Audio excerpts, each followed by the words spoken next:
And so that's why, he rebelled against the Lord initially, and that's why he was cast out. And so he wanted to take revenge against Yahushua for him being cast out. And I portray this in the story, the Vitae, the life of Adam and Eve. It talks about this perfectly, because there's a passage that shows dialogue between Adam and Eve and the serpent, and they're asking Satan and the serpent why he's afflicting them so much. And they don't understand. They don't know why. And then he goes into the story about how it was because of them that he was cast out from the heavens. And so that's why it was that he wanted to take his revenge against them. Why was it because of them? Because he was created in the first Adam's image. He is the second Adam. No, but why was Adam, the second Adam, why was it his fault that Lucifer was cast out? Well, because he could not have dominion over the first Adam, the first image of God. See, that's the connection. See, because like the second Adam is almost like a little Christ, and it talks about this too, that he was a little Christ. He was to be giving dominion over this planet. And so the first, when Lucifer, because he couldn't take revenge against the might of Yahushua and the Word. He already found that out in his rebellion and his war against them. So he's blaming Adam, the second Adam, because he knows that it's the same thing as the first Adam. He can't take revenge against the first Adam, so he's blaming Adam, the second Adam, for his banishment, because he equates the second Adam as also being connected to the first Adam. You see? Yeah, that's good. Okay, so... Right, and so because the first Adam cast him out and he could take no revenge against him, then therefore he would take his revenge against the second Adam through his wife Eve and cause the fall and their incarnation into the flesh, what would be the term of the second world age, which would be 7,000 years. Another way to add a different angle on that is because Lucifer hated the Creator for casting him out, right, he was going to take revenge on that which the Creator loved. Exactly. So now let's talk about what the fall was specifically, or if you believe it's better to continue on with the second age and then get into that, whichever. No, I think we can cover both because they tie in together right here. And there's different versions, and I know you've heard different versions, and I provide different versions in my book, to just because I don't decide one way or the other, I just bring what the scriptures say, different books, and allow people to read them for themselves and make their own determination. And so if there's more than one story, I like to provide, the different sides of it. But what was interesting to me is that when I first came to this knowledge, the Lord led me to, because I wasn't a Christian. I came out of the New Age. I had never even studied the Word, never had even read the Bible in a serious manner. But when the Lord brought me to the Word and I read it fresh, I kept seeing the connections to the fruit and the consequences of the fruit as being something that shouldn't be connected together. It didn't seem to make sense to me why they would be sentenced to bring in children and to work the ground and to give off offspring when they had simply eaten the fruit, and also why it was they would cover up their genitals. And so it was later the Lord led me to what I believe is the fact that when they ate the tree of knowledge of good and evil, whatever that was, and it's my opinion that tree was Lucifer, that it also is symbolic of a vine, and I'll talk about that after this story, but that when they ate of that was what led to death, and that is what led to them incarnating into the flesh, to where the prophecies that the Lord said in chapter 3 when he addresses Eve, Adam, and the serpent, that those things would then become fulfilled when they entered into incarnation into the flesh, into this world garden, into the garden, because they were banished from from paradise, that they would live in this world with the devils and the demons, and that we would come up together as the wheat and the tares, and that at the end there would be the harvest and the separation, which would serve two purposes. One, it would serve to reward the righteous and to reward the elect, and it would also serve to condemn the fallen angels, those that rebelled and abandoned their first estate, and all those that would align with Lucifer and his rebellion, because those decisions are still being made by each one of us every day, even right now. Even with us being so close to the end of days and the final harvest, those decisions are being made. Each one of us, every moment, even right now, are in our hearts making decisions to serve one or two masters, or the Laodicean church and sitting on a fence and making no decision one way or the other, which is a choice to serve not good. So what you're saying, Brother Zen, we're leading into, obviously, the Cain, the son of Lucifer issue, which Sure. Which may in fact be related to the fall, but I think what I heard you say was the eating of this hallucinogenic vine that we'll get into was the fall of their nature into the state that we're in now. Right. So the question that I have, because they went on to progenate many offspring who then are the people that are offered salvation through Jesus Christ.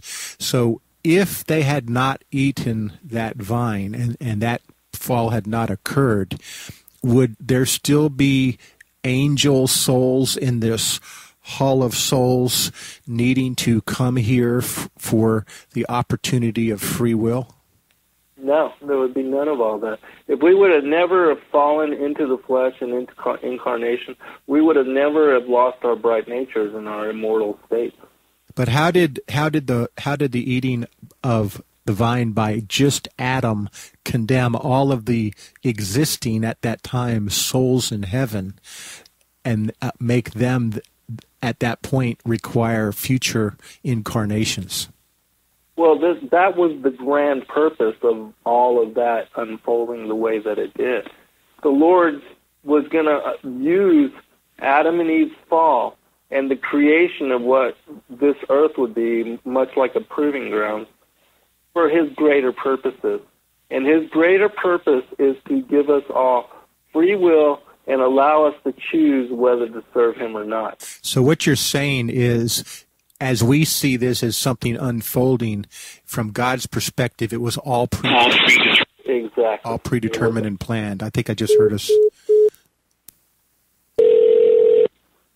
Hey, brother. I don't know what happened. Well, same thing happened when Pastor Wilhelmsen and I were talking. They're listening, obviously, and they cut us off. Let me just recap a little bit of what we were getting into.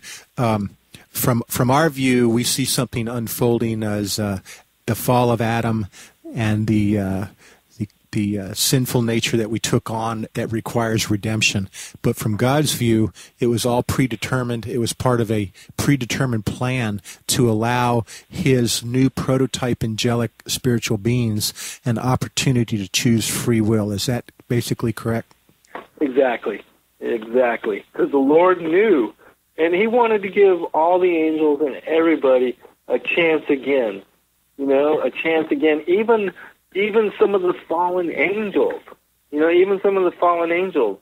He's given a lot. No, I'm not talking about those in hierarchy now that truly serve the evil purposes of Satan and that are hardcore, evil, and that don't want redemption and reject salvation completely and utterly.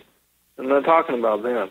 But even some of those that were serving Satan, and that he's given them opportunity to change their direction in this lifetime. Because he's such a loving God. He's so merciful, so compassionate.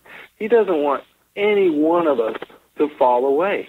He doesn't want one person, one soul, one angel to rebel against him and to deviate and to have to suffer the eternal damnations and judgments that he has aligned and put into place. He didn't want to have to do that, but it was necessary because of the rebellion, because of the nature of it, the evilness of it, the overall overwhelming corruption, and the kind of abomination and evil that the angels had introduced in this world.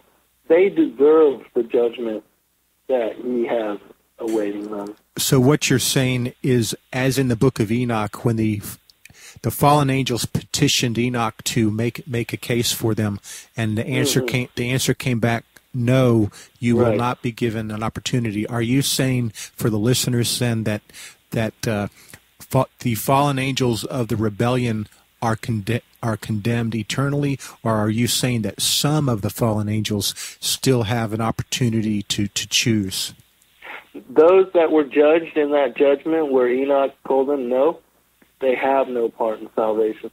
They weep daily because they can't pray or call on the Lord, and they know that their day of reckoning is coming, and they are sorrowful, so very sorrowful. And that's why they're also so very hateful and so very vindictive and revengeful, and that's also why they take glory in the evil and the suffering that they create, because they hate the Creator, because of the condemnation that he's placed on them, because of the destruction that is awaiting them, the obliteration. They will be no more in existence. I mean, they are going to be blotted out forever. Which subset of fallen angels are they relative to all of the fallen angels? I would say that, there's a middle ground. There's a middle ground where you have angels that maybe didn't make a decision one way or the other, same as the Laodicean church, and that weren't in hierarchies, that couldn't serve one way or the other as far as being major players in the angelic wars. That the middle ground, as you call them, the opium, or those that were the majority, the bulk, that even though they were part and had partial play in the angelic wars, their determination as far as their judgment and salvation would come in the flesh, in the body, through the fall that occurred through Adam and Eve, and the incarnation in the flesh that would take place because of the eating of whatever it was, that knowledge of the fruit, the tree of the knowledge of good and evil, whatever that was. And because I don't say, and I'm careful to not say that was sex, because in my opinion, it was something that led to incarnation into the flesh and into Eve being pregnant with Cain. But it was not, because in my opinion, again, there was no sex prior.